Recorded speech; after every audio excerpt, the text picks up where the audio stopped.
हे बघा, किती छान, मस्त आणि टेम्प्टिंग असं आपलं चिकन सुक्का दिसतंय ना? यामध्ये आपण कोणत्याही प्रकारचं वाटण वापरलेलं नाहीये किंवा पाण्याच्या एकही थेंबाचा वापर केलेला नाहीये. फक्त कांदा आणि टोमॅटो वापरून आपण हे चिकन सुक्का बनवलेलं आहे. नमस्कार, मी प्रियंका. प्रियंकाच रेसिपीमध्ये तुमचं मनापासून स्वागत करते आणि अजिबात वेळ न वाया घालवता आपण रेसिपीला सुरुवात करूया. तर इथे मी अर्धा किलो चिकन घेतलेलं आहे आणि चिकन 2 ते 3 वेळा स्वच्छ असं पाण्याने धुवून घेतलेलं आहे. आता हे चिकन आहे ना, ते आपण आधी मॅरिनेट करून घेऊया. तर चिकन मॅरिनेट करण्यासाठी इथे आपल्याला आधी अर्धा चमचा एवढी हळद घालून घ्यायची आहे.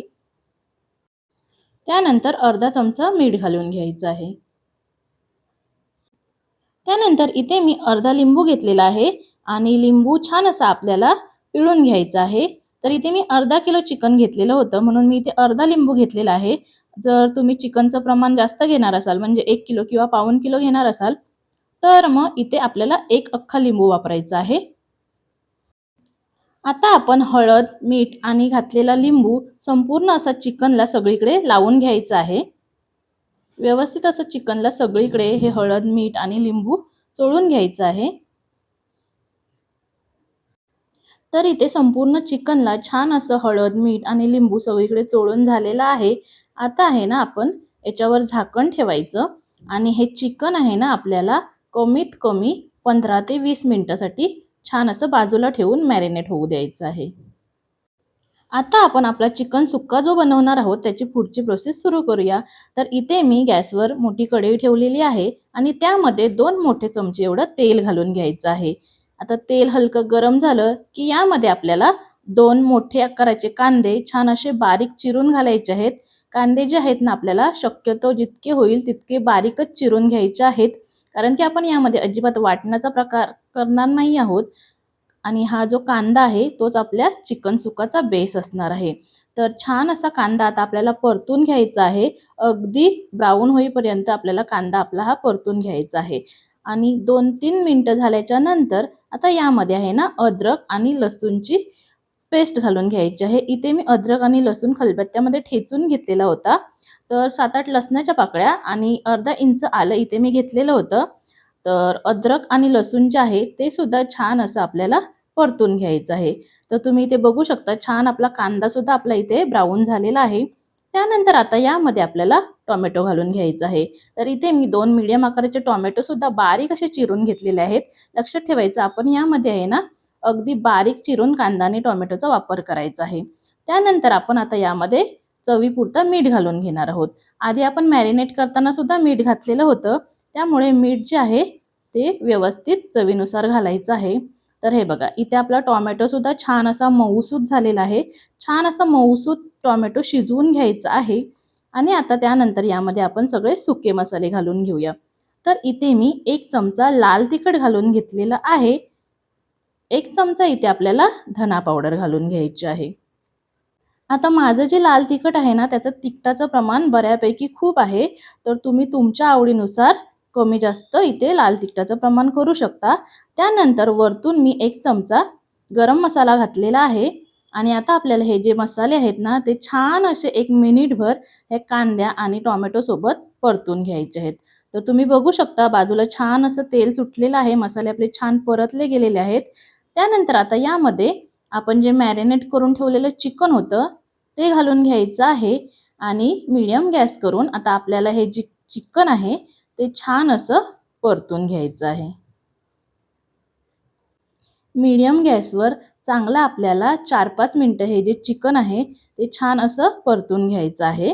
म्हणजे त्याला ना एक छान असा आपल्या चिकन सुक्याला एक क्रिस्पीपणा असा येतो. 4-5 मिनिटं मीडियम गॅसवर छान असं चिकन परतून झाल्याच्या नंतर आता आपल्याला यावर झाकण लावायचं आहे. लक्षात ठेवायचं आपण यामध्ये अजिबात पाण्याचा वापर करणार नाही आहोत. तर आता वरतून झाकण लावायचं आणि मीडियम गॅसवरच आपल्याला 4-5 मिनिटं हे चिकन आहे ना शिजू द्यायचं आहे. मधी-मधी झाकण काढून हलवत राहायचं म्हणजे खाली जे मसाले आहेत ते करपणार नाहीत. तर असं 4-5 मिनिटांनी आहे ना मधी-मधी असं झाकण काढून पुन्हा असं हलवून घ्यायचं. आणि पुन्हा झाकण ठेवून पुन्हा आपल्याला 4-5 मिनिटं हे चिकन जे आहे ना ते मीडियम गॅसवरच शिजू द्यायचं आहे. तर इथे पुन्हा मी 4 मिनिटांनी झाकण बाजूला केलेलं, तर तुम्ही बघू शकता किती छान असं याला पाणी सुटलेलं आहे. आपण यामध्ये अजिबात पाण्याचा वापर केला नाहीये आणि 4-5 मिनिटांनी असं परत झाकण काढून आहे ना आपल्याला छान असं हलवून घ्यायचं आहे. लक्षात ठेवायची गॅसची फ्लेम जी आहे ती आपल्याला मीडियमच ठेवायची आहे, अजिबात मोठी करायची नाहीये. तर पुन्हा असं हे व्यवस्थित असं हलवून घ्यायचं आणि आता पुन्हा झाकण ठेवून परत 4 मिनिटं मीडियम गॅसवर आपल्याला शिजू द्यायचं आहे. आता 4-5 मिनिटांनी मी पुन्हा झाकण बाजूला करते. तर तुम्ही बघू शकता परत आपलं छान असं इथे चिकनला पाणी सुटलेलं आहे आणि आता आहे ना आपल्याला यामध्ये मसाला घालून घ्यायचा आहे. तर इथे मी आहे ना यामध्ये वरतून 1 चमचा चिकन मसाला घालून घेत आहे आणि आता हा चिकन मसाला घातल्याच्या नंतर आपल्याला पुन्हा हे चिकन जे आहे ना ते परतून घ्यायचं आहे. आता आपण अजिबात यावर झाकण ठेवणार नाही आहोत. आपण हे चिकन 10 मिनिटं व्यवस्थित शिजवून घेतलेलं आहे आणि आता पुन्हा झाकण काढूनच आपल्याला हे परतून आहे ना 3-4 मिनिटं छान असं शिजवून घ्यायचं आहे. तुम्ही बघू शकता याच्यातलं पाण्याचं प्रमाण जे आहे ते एकदम कमी झालेलं आहे आणि अजून आपण असंच झाकण काढून जेव्हा 3-4 मिनिटं परतू तेव्हा पूर्णपणे यातलं पाण्याचं प्रमाण कमी होईल आणि इथे आपलं जे चिकन सुक्कं आहे ते रेडी होईल. मीडियम गॅसवरच आपल्याला 3-4 मिनिटं छान असं हे परतून घ्यायचं होतं. तर तुम्ही बघू शकता इथे छान असं पाण्याचं प्रमाण कमी झालेलं आहे आणि आपलं जे चिकन सुक्कं आहे ते तयार झालेलं आहे. बाजूने तेलसुद्धा सुटलेलं आहे. आता शेवटला वरतून चिरलेली हिरवी कोथिंबीर घालून घ्यायची आणि पुन्हा एकदा मिक्स करून घ्यायचं. तर हे बघा या चिकन सुक्कामधलं जे पाण्याचं प्रमाण होतं ते पूर्णपणे आटलेलं आहे आणि इथे आपलं जे चिकन सुक्का आहे ते तयार आहे. अजिबात आपण यामध्ये कोणतंही वाटण वापरलेलं नाहीये किंवा पाण्याचा वापर केलेला नाहीये. फक्त वाफेवर चिकन शिजवलेलं आहे आणि छान असं आपलं चिकन सुक्का तयार आहे. तर इथे मी आपलं जे चिकन सुक्का आहे ते एका प्लेटमध्ये सर्व्ह करते. जर तुम्हाला माझा हा आजचा व्हिडिओ आवडला असेल तर व्हिडिओला एक लाईक नक्की करा. चॅनल अजूनपर्यंत सबस्क्राईब केलं नसेल तर सबस्क्राईबसुद्धा नक्की करा आणि जर तुम्हाला माझ्या या चिकन सुक्काची रेसिपी आवडली तर कमेंटमध्ये नक्की सांगा. पुन्हा भेटूया अशा साध्या आणि सोप्या रेसिपीसोबत. तोपर्यंत बाय बाय.